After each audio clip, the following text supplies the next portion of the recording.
آپ کو ایک رپورٹ دکھانا چاہتا ہوں، ذرا مختصراً دیکھیے کہ وہ 45 پوائنٹس کون سے ہیں جو شریف خاندان کے لیے اس وقت ٹینشن کا باعث بنے ہوئے ہیں۔ دیکھیے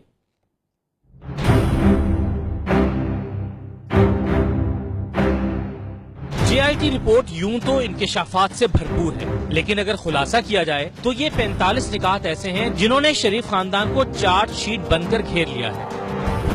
نمبر 1، شریف خاندان کی 3 مزید آف شور کمپنیاں بھی ہیں جو پاناما پیپرز میں سامنے نہیں آئیں۔ نمبر 2، وزیر اعظم نواز شریف خود بھی متحدہ عرب امارات میں ایک آف شور کمپنی کے مالک ہیں۔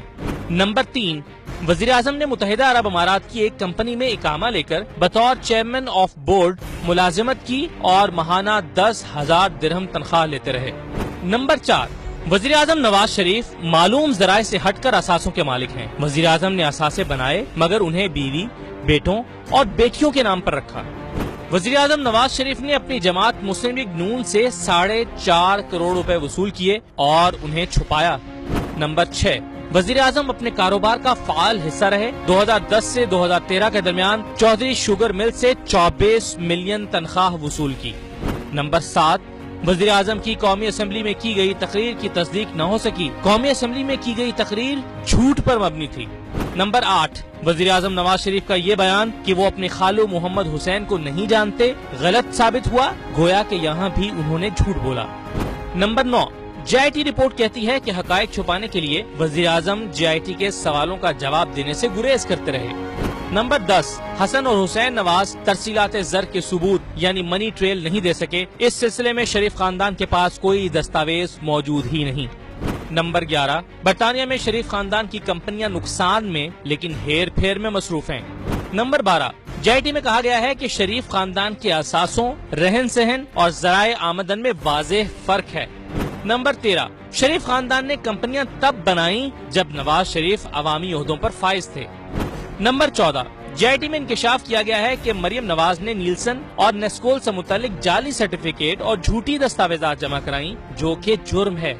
نمبر 15، مریم صفدر ہی نیلسن اور نیسکول کی حقیقی بینیفیشل آنر ہیں، اس لیے وہی لندن فلیٹس کی مالک ہیں۔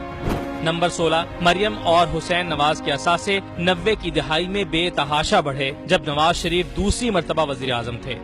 نمبر 17، مریم صفدر نے لندن فلیٹس کو کبھی اپنے ٹیکس ریٹرنز میں ظاہر نہیں کیا۔ نمبر 18، برطانیہ کی فورینسک ہینڈ رائٹنگ اور ڈاکیومنٹ ایگزامینر کی رپورٹ ثابت کرتی ہے کہ مریم صفدر کی جانب سے سپریم کورٹ میں جمع کرائے گئے ڈاکیومنٹس جعلی ہیں۔ نمبر 19، مریم صفدر کی طرف سے سپریم کورٹ میں جمع کرائی گئی ٹرسٹ ڈکلریشن دستاویزات بھی جھوٹی ہیں اور یہ تسلیم شدہ حقیقت ہے کہ لندن فلیٹس 1993 سے شریف خاندان کے قبضے میں ہیں۔ نمبر 20، جے آئی ٹی کے مطابق 2008 سے مریم صفدر نے کروڑوں مالیت کے تحائف وصول کرنے شروع کیے جن سے زرعی زمین خریدی گئی۔ نمبر 21، متحدہ عرب امارات کے شاہی خاندان نے مریم نواز کو ایک BMW گاڑی تحفے میں دی۔ ٹیکس گوشواروں میں اس کی قیمت 35 لاکھ روپے ظاہر کی گئی۔ جب 2011 میں فروخت کی گئی تو 35 لاکھ کی گاڑی پر 1,96,60,000 روپے کا حیرت انگیز منافع ہوا۔ Number 22، J I T report میں کہا گیا ہے کہ حسن نواز نے 10 کمپنیاں بنائیں، رقم کہاں سے آئی یہ معلوم نہیں ہو سکا۔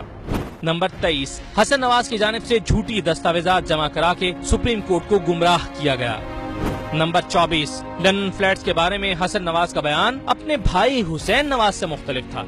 نمبر 25، حسن نواز اور حسین نواز کا 2000 تک آزاد ذریعہ معاش یا کاروبار نہیں تھا۔ اور نمبر 26، جے آئی ٹی سمجھتی ہے کہ حسین نواز کو خاندان کے اثاثے بڑھانے کے لیے بطور پراکسی استعمال کیا گیا۔ نمبر 27، وزیر اعظم کی دوسری صاحبزادی اسما نواز کے اثاثوں میں 21.07% اضافہ ہوا۔ اسما نواز نے کبھی ویلتھ ٹیکس ریٹرنز فائل نہیں کی۔ اس بات کا تعین نہیں ہو سکا کہ 1991-92 میں اسما نواز کے پاس 1.47 ملین کے اثاثے کیسے آئے اور ان کی مالیت 31.55 ملین تک کیسے پہنچی۔ نمبر 28، جے آئی ٹی کے مطابق وزیر اعظم کے داماد کیپٹن صفدر جھوٹے، مکار اور فراڈیے ثابت ہوئے، اور یہ کہ وہ نواز شریف سے ماہانہ 1500 ریال جیب خرچ وصول کرتے رہے جس سے انہوں نے زرعی زمین خریدی۔